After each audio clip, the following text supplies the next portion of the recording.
اگر آپ اس کو اس لیے یاد کریں کہ آپ اس سے پیار کرتے ہیں، محبت کرتے ہیں، اور اس لیے اس کی عبادت کریں کہ وہ آپ کا رب ہے اور لائق عبادت، تو وہ آپ کی ضروریات کا از خود خیال کرے گا۔ اور اگر آپ نے اس نیت کے ساتھ اس کی عبادت کی کہ اچھا میں یہ نماز پڑھ لوں تاکہ میری فلاں حاجت روا ہو جائے، تو کام تو ہو جائے گا،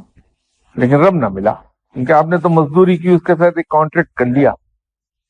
کہ میں یہ عبادت کروں گا تو میرا یہ کام کر دینا۔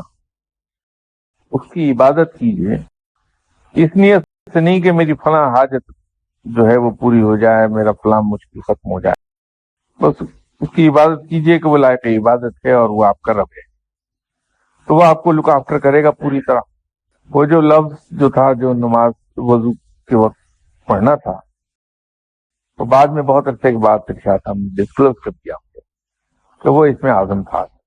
تو بعد میں انہوں نے بتایا کہ میاں تمہاری تو شکل مجھے بہت عرصہ پہلے دکھائی گئی تھی کہ تمہارا حصہ میرے پاس ہے، تو میں تو انتظار میں تھا کہ تم کب آؤ تو میں تمہیں دوں، تو اس لیے چھوٹتے ہی میں نے تمہیں کو دے دیا، وہ تم نے ضائع کر دیا۔ میں نے کہا مجھے کیا لینا تھا اس میں آدم سے، اسے کام تھوڑی کوئی کرانے، تو میں اس کو استعمال کرتا اس کی قوت کو اور کام ہو جاتے۔ وہ